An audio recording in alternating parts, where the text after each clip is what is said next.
Hello दोस्तों, आइए फिर से हम बायो पर चर्चा करते हैं। जैसे कि आप सबको मालूम है कि बायो में बहुत सारे ऐसे टॉपिक है जो इम्पोर्टेंट क्वेश्चन के रूप में पूछा ही जाता है, लेकिन पढ़ने में कठिनाई होती है।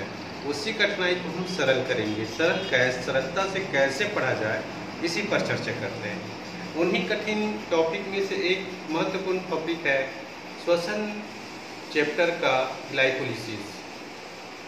वस्तुतः ग्लाइकोलिसिस है क्या चीज? ग्लाइकोलिसिस का मतलब होता है ग्लूकोज का ऑक्सीकरण। ऑक्सीशोषण में से ऑक्सीशोषण कई स्टेपों में कंप्लीट होता है। उनमें से पहला स्टेप है ग्लाइकोलिसिस। तो ग्लाइकोलिसिस का मतलब होता है ग्लूकोज के एक अणु या ग्लूकोज के अणुओं का ऑक्सीकरण होना, जिसमें एक अणु से ग्लूकोज के एक अणु से 2 पायरुविक अम्ल बनता है। इस पूरे प्रोसेस को ग्लाइकोलिसिस कहते हैं। उस प्रोसेस को हम एक सरलता के साथ देखें। वस्तुतः यह क्रिया कोशिका के कोशिका द्रव्य में होती है। इनकी हम कुछ विशेषताओं को देख लें। ग्लूकोज के एक अणु से 2 पायरुविक अम्ल बनता है। इसमें 2 एटीपी खर्चा होता है और हमको कुल 8 एटीपी का लाभ होता है। तो देखिए ये कैसा होता है। ग्लूकोज यहाँ पर फास्फेटीकरण होता है और फास्फेटीकरण होने से ग्लूकोज परिवर्तित हो जाता है ग्लूकोज 6 फास्फेट। और ये ग्लूकोज 6 फास्फेट है, उसका आइसोमेरेज एंजाइम की उपस्थिति में आइसोमेराइजेशन होता है, समवायीकरण होता है। तो ये कन्वर्ट हो जाता है, बदल जाता है फ्रक्टोज 6 फास्फेट। और वही 6 फास्फेट का फिर से यहाँ पर फास्फेटीकरण हुआ। एक एटीपी में से एक फास्फेट उनको देकर ये एडीपी में परिवर्तित हो गया। उसी प्रकार से यहाँ पर और एक एटीपी में से एक फास्फेट दे दिया जाता है और परिवर्तित हो जाता है एडीपी में और बन जाता है फ्रक्टोज 1,6 डाइफास्फेट। एल्डोज एंजाइम की उपस्थिति में फिर से इसका आगे क्रिया होती है और ये 2 भागों में टूट जाता है। फ्रक्टोज 6 कार्बन वाले यौगिक है, वो 3 कार्बन वाले 2 यौगिक में परिवर्तित हो जाता है, अर्थात 2 मॉलिक्यूल्स में परिवर्तित हो जाता है। 3 फास्फोग्लिसैल्डिहाइड, ये 2 मॉलिक्यूल से बनता है। इसका 3 कार्बन वाला है, ये 3 कार्बन। या फिर यही परिवर्तित होकर डाईहाइड्रोक्सी एसीटोन फास्फेट में भी परिवर्तित हो सकता है।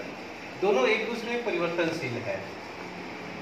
फास्फोग्लिसैल्डिहाइड डाईहाइड्रोक्सी एसीटोन में फास्फेट में, या फिर डाईहाइड्रोक्सी एसीटोन फास्फेट फास्फोग्लिसैल्डिहाइड में परिवर्तित हो सकता है।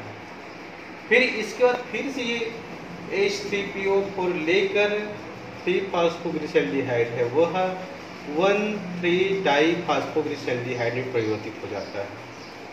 आगे हाइड्रोजन इसका अपचयन हो जाता है और हाइड्रोजन को त्याग देता है। हाइड्रोजन को हाइड्रोजन ग्राही NAD ग्रहण कर लेता है और NADH2 बन जाता है।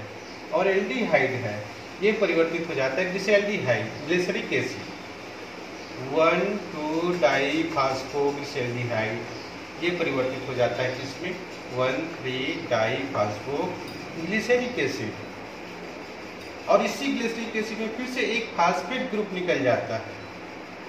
तो उस फास्फेट निकलता है तो बन जाता है यहाँ पर एटीपी बन जाता है। 2 अणु है तो 2 फास्फेट निकलेगा, इसलिए 2 एटीपी का निर्माण होता है और ये बन जाता है 3 फास्फोग्लिसरिक एसिड में परिवर्तित होता है।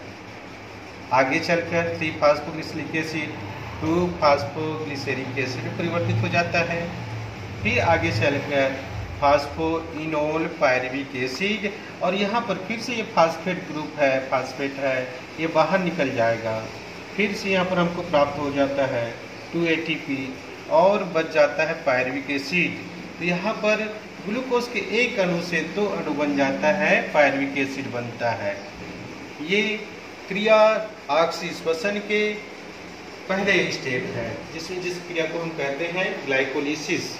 इस ग्लाइकोलिसिस को हम सरलता से पढ़ सकते हैं और इम्पोर्टेंट क्वेश्चन पे पूछा जाता है, जिसको हम एग्जाम में आसानी से सरलता से इसको बना सकते हैं।